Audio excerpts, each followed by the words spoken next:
News time.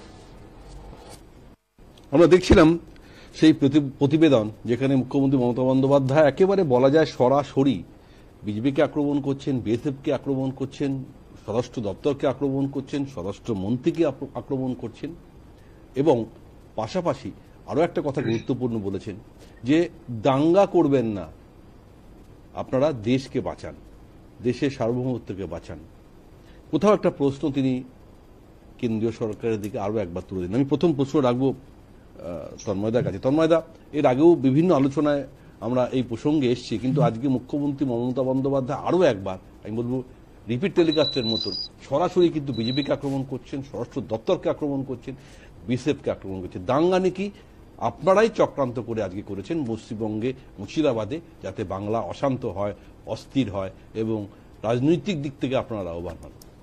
তন্ময়দা, দেখুন, আজকে আপনি দেখবেন যে 23 দিন পরে ঘটনার যখন শুরু হয়েছে, তার 23 দিন পরে ওনার এখন যাওয়ার সময় হয়েছে আজকে মুর্শিদাবাদে। আজকে যখন উনি বিরোধী নেত্রী ছিলেন তখন কি এরকম 23 দিন পরে গিয়ে পৌঁছতে দেন সে কোনো জায়গায়? তাহলে আজকে উনি এরকম পরিবর্তন হয়ে গেলেন কেন? আজকে আর মানুষের কথা ভাবেন না? আজকে মুর্শিদাবাদে যেটা হয়েছে, পেহেলগামে যেটা হয়েছে, সেটা একই ধরনের ঘটনা। দু জায়গাতেই হিন্দু দেখে দেখে মারা হয়েছে এবং মুর্শিদাবাদে তৃণমূলের সমর্থক হতে পারে, বামেদের সমর্থক হতে পারে, যে কোনো দলের সমর্থক হতে পারে, সে ঘরছাড়া হয়েছে, তাকে খুন করা হয়েছে শুধুমাত্র সে হিন্দু বলে। আর এর কারণটা কি হলো যে আজকে আপনারা জানবেন ওয়াকফ বিল নিয়ে উস্কানি দেওয়ার জন্য এই ঘটনাগুলো ঘটেছে। আজকে ওয়াকফ বিল নিয়ে কি বলেছিলেন সিদ্দিকুল্লাহ চৌধুরী? প্রথমে জেলায় জেলায় দেখা হবে, তারপরে কলকাতা রুদ্ধ করে দেওয়া হবে, 50টা পয়েন্টে 2000 লোক করে বসিয়ে দেওয়া হবে। উস্কানি কে দিয়েছিল? উনি কি ব্যবস্থা নিয়েছিলেন সিদ্দিকুল্লাহ চৌধুরীর বিরুদ্ধে? আজকে মাননীয়া নিজে বলেছেন যে ওয়াকফ বিলে নাকি গরিবের জমি কেড়ে নেওয়া হচ্ছে, ওরা বড় কষ্টে আছে। আজকে কোথায় এগুলো বলা আছে ওয়াকফ বিলে? উনি বলতে পারেন? তাহলে উনি মিথ্যে বলে উনি উস্কানি দিয়েছেন। তিনি তো নিজেই বলেছেন আমি এই আইন মানি না। সেটা বলছি, সেটাই উনি। তাহলে সেইটার পরে কি হলো দেখুন, আজকে একজন 74 বছরের বৃদ্ধ আর তার 40 বছরের ছেলে বাড়ি থেকে টেনে বার করে পরিবারের সামনে কুপিয়ে খুন করা হলো। পুলিশকে ডাকলো, 4 ঘন্টার মধ্যে পুলিশ সেখানে এসে পৌঁছলো না।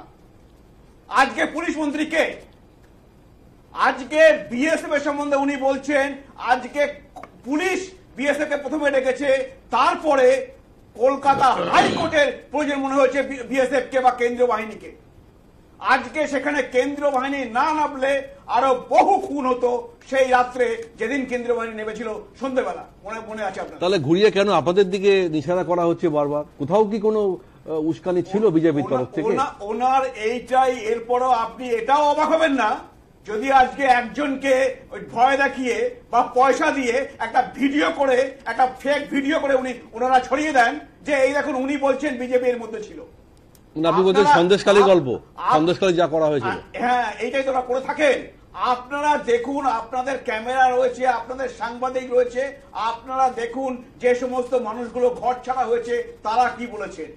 আপনারা দেখুন যে দুটো ব্যক্তিকে কুপিয়ে খুন করা হলো তার পরিবার কি বলছেন। তাদের কারোকে শুনতে পাবেন না এই কথাটা যে বিজেপি কখনো কিছু করেছে বলছে। আর দ্বিতীয়ত বলে রাখি, যদি বিজেপির কেউ উস্কানি দিয়ে রাখে, বিজেপি যদি কেউ করে থাকে, তো তাকে আপনারা এখনো পর্যন্ত অ্যারেস্ট করতে পারেননি কেন? প্রশাসন তো আপনাদের, তাহলে আপনাদের সেই ক্ষমতাটা হয়নি কেন? ওই সমস্ত বাজে কথা বলে মানুষকে লাভ নেই। কারণ হচ্ছে এটা থেকেই পরিষ্কার যে বিজেপির কেউ ছিল না। যতজনকে অ্যারেস্ট করা হয়েছে সব হচ্ছে ওখানকার লোকাল বহিরাগত, কেউ বাংলাদেশে এখনো পর্যন্ত বেরোয়নি। এই দুটি খুনের জন্য 4 জনকে অ্যারেস্ট করা হয়েছে। সেই 4 জনের মধ্যে সব থেকে বেশি দূরত্বে যিনি থাকেন তিনি হচ্ছেন ওদের বাড়ির 200 মিটারের মধ্যে সমস্ত লোকাল লোকজন। তাহলে এখানে বহিরাগত কোথা থেকে এসছে? আর বিজেপি তো ছেড়ে দিই। ঠিক, সুতরাং উনি গিয়েছেন আজকে ঝুড়ি ঝুড়ি মিথ্যে কথা বলতে। উনি আজকে ধরুন হচ্ছে উনি আজকে পুরীতে মন্দির বানাচ্ছেন। আমি প্রশ্ন তুলছি না যে সরকারি টাকায় মন্দির বানাচ্ছেন কেন, আমি প্রশ্ন তুলছি যে আপনি মন্দির বানাচ্ছেন হিন্দুদের উপাসনালয়, হিন্দুরা সেখানে প্রার্থনা করবে, পুজো করবে। আরে আপনি যদি হিন্দুদের সুরক্ষা দিতে না পারবেন, হিন্দুরা যদি রাজ্য ছাড়া হবে, তাহলে ওই মন্দিরে গিয়ে পুজো কে করবে? ঠিক, এই প্রশ্ন নিয়ে আমি আসবো। কাশ্মীরি পণ্ডিতরা, কাশ্মীরে বহু মন্দির ছিল, আজকে এখনো নেই। আছে, বহু মন্দির ভেঙে দেওয়া হয়েছে, আর ঠিক, অন্য ঠিক। মন্দিরগুলোতে বেশ। সেখানে কেউ প্রার্থনা করতে যেতে পারে না। আমি আসবো, কারণ আসবো, কাশ্মীরি আসবো। পণ্ডিতরাই এখান থেকে বিতাড়িত হয়েছে। তন্ময় দা, আসবো, আসবো। আজকে পশ্চিমবঙ্গকে আপনি সেই কাশ্মীরের যে অবস্থা, সেই অবস্থা বানানোর চেষ্টা করছেন। বেশ বেশ, আমি এই প্রশ্ন নিয়ে রাজুর কাছে যাবো। রাজুবাবু,